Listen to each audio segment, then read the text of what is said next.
दिशोम गुरु शिबू सोरेन, वह शख्सियत जो झारखंड की सांसों में बसते थे, आज उनकी सांसें थम गई हैं। शिबू सोरेन नहीं रहे। ये वाक्य जितना सीधा और सरल है, उतनी ही असंभव सी लगती है इसकी सच्चाई। ये खबर जैसे ही आई, झारखंड की धरती कुछ पल के लिए थम सी गई। गांव-गांव में एक सन्नाटा फैल गया। ना कोई नारा, ना कोई भाषण, बस एक भारी भरकम शोक। जिस शख्स ने पहाड़, जंगल और आदिवासी समाज को आवाज दी, वह आज खामोश हो गया। एक ऐसी आवाज जो जंगलों से उठकर संसद तक गूंजी, अब सदा के लिए खामोश हो गई। शिबू सोरेन का जीवन किसी उपन्यास से कम नहीं था। बाल उम्र में ही पिता की हत्या ने उन्हें इस बात का एहसास दिला दिया कि अन्याय सिर्फ दर्द नहीं देता, दिशा भी देता है। उन्होंने बचपन में पिता को जमींदारी हिंसा में खो दिया था। वो बड़े होकर हजारों मजलूमों के पिता बन गए। अपने गांव से निकलकर जब उन्होंने आदिवासियों के अधिकार के लिए संघर्ष शुरू किया, तब उनके पास ना तो कोई राजनीतिक संरचना थी, ना ही संसाधन। बस था तो दृढ़ संकल्प कि आदिवासी समाज को पहचान मिले, जमीन मिले, सम्मान मिले, अत्याचार और दमन का अंत हो।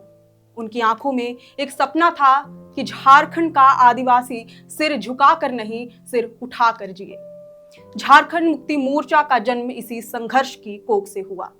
जंगलों की वह भाषा जिसे दिल्ली नहीं समझती थी, शिबू सोरेन ने उसे स्वर दिया कि संसद की गूंज बन गई। उन्होंने झारखंड को अलग राज्य का दर्जा दिलाने की लड़ाई लड़ी और जीत भी हासिल की। गुरुजी ने झारखंड को सिर्फ भौगोलिक नक्शे पर नहीं, इतिहास में भी दर्ज कराया। झारखंड अलग राज्य का उनका सपना तो पूरा हुआ, लेकिन आज ये अधूरापन उनके न रहने से जरूर गूंज रहा है। गुरुजी 3 बार झारखंड के मुख्यमंत्री बने, मंत्री रहे, सांसद रहे, लेकिन सत्ता उनके लिए कभी साध्य नहीं थी। वह हमेशा साधन रही एक बड़े संघर्ष के लिए।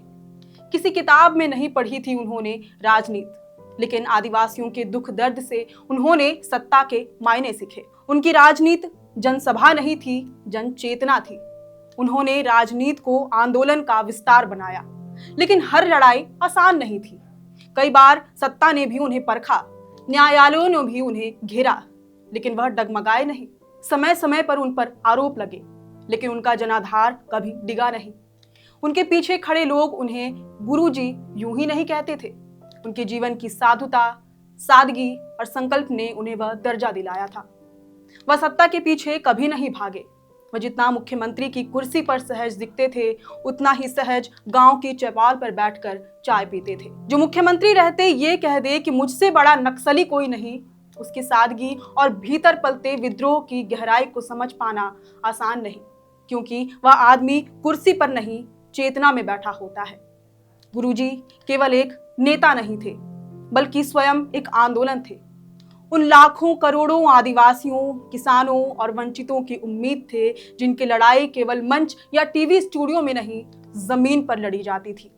आज उनकी मौत के साथ सिर्फ एक राजनीतिक अध्याय समाप्त नहीं हुआ, एक युग का अंत हो गया है। उनका जीवन सिर्फ एक शरीर की कथा नहीं था, वह इस देश के सबसे बड़े जन आंदोलनों में से एक का चेहरा थे।